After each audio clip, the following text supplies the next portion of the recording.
अब देखिए यहाँ पे अभी जो वेबसाइट हमने ओपन किया है यहाँ पे ऊपर में, ये वेबसाइट है Bihar police subordinate service commission का। यहाँ पे दरोगा दरोगा वगैरह से संबंधित नोटिफिकेशन आता है, कोई भी नया भर्ती आता है दरोगा का तो यहीं पे आता है। एक है दोस्तों CSBC। अब यहाँ पे बिहार पुलिस से संबंधित नोटिस आता है, कोई भी नया भर्ती आएगा तो। अब लोगों के मन में देखिए सवाल है कि अब तो देखिए आने वाला है मार्च अप्रैल में नोटिफिकेशन आ जाएगा कोई ना कोई, देखिएगा क्योंकि माहौल दिसंबर से ही बना है कि लगभग यहाँ पे 2000 2500 के करीब में आपका दरोगा का भर्ती आने वाला है। तो ये कब आएगा और कैसे तैयारी करें, तो यहाँ पे कोई ट्रिक नहीं है दोस्तों। ऐसा कोई ट्रिक नहीं है जिसको लगा करके और 1 या 1.5 महीने में कोई ऐसा शरबत नहीं बना है जिसको आप पी करके और दरोगा का भर्ती निकाल लीजिएगा। आपका जो जुनून है ना, वो आपके कलम से उतरना चाहिए। मैंने देखा है इस चीज़ को, हमने जो देखा है उसको हम बता रहे हैं आपको। एक लड़का था 2 साल से तैयारी कर रहा था, एक भी एग्ज़ाम 2 ढाई साल से कर रहा था, एक भी एग्ज़ाम उसका निकल नहीं रहा था। लेकिन अचानक से जब एग्ज़ाम निकलने लगा तो सारे एग्ज़ाम निकलने लगे। यकीन मानिए ग्रुप डी का भी निकल गया, उसके बाद बिहार पुलिस का भी निकल गया। अब ये हुआ कैसे? देखिए यहाँ पे क्या है कि कुछ जो सब्जेक्ट है ना वो कॉमन है, जैसे कि मैथ है सब में है लगभग, जीके है सब में है लगभग। तो वो क्या होता है कि आप लगातार 2 या 3 साल डेडिकेशन के साथ तैयारी करते हैं तो आपका सारा सब्जेक्ट अच्छे से कमांड हो जाता है सब पे। तो जब एक बार कमांड हो जाएगा ना दोस्तों, तो 25 में से 20 लाना आपके लिए बहुत ही ईजी हो जाता है। तो वो यही हुआ उसके साथ।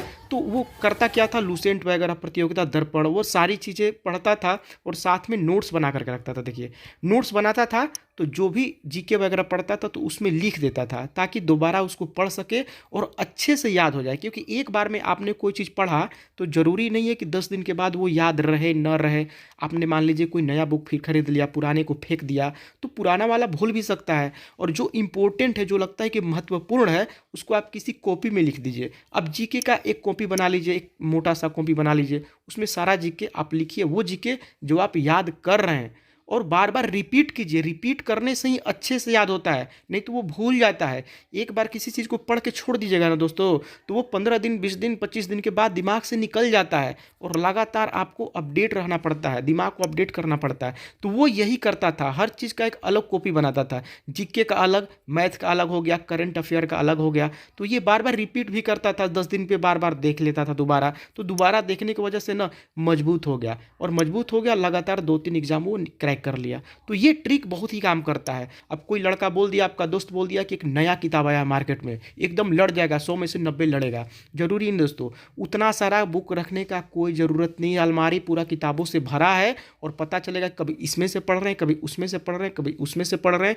कोई भी अच्छे से कमांड नहीं हो पाएगा, सब इधर उधर हो जाएगा। ठीक है, कॉपी बना के रखिए, कम से कम किताब रखिए, ज़्यादा से ज़्यादा पढ़िए। दिमाग में बिठा लीजिए, किताब कम रखना है, ज़्यादा से ज़्यादा प्रैक्टिस करना है। ठीक है, ये बात बहुत महत्वपूर्ण है। लूसेंट वगैरह पढ़िए, और भी देखिए वन लाइनर के साथ साथ आपको डिटेल से पढ़ना बहुत ज़रूरी है, क्योंकि अब सवाल को घुमा करके पूछ रहा है। 1 नंबरिया सवाल जो है वो आपने याद कर लिया, ठीक है, लेकिन अगर मान लीजिए चेंज कर दिया, ये चेंज कर दिया, कोई नया सवाल अपने से बना दिया और आपने वो कहीं भी किताब में नहीं पढ़ा है, तो वहाँ पे आप मिस कर जाएंगे। वो कैसे कमांड होगा, तो आप डिटेल से गहराई से पढ़ लीजिए, गहराई से पढ़ लीजिए ना। गहराई से पढ़िएगा तो एक एक लाइन पढ़िएगा ना, तो सारी चीज़ें कमांड हो जाती है, अच्छे समझ में आ जाती है। तो वो अगर सवाल को घुमा करके भी पूछेगा ना, तो आप वहाँ पे अच्छा खासा रिस्पॉन्स दे पाएंगे। तो ये देखिए, ये बहुत ज़रूरी होता है।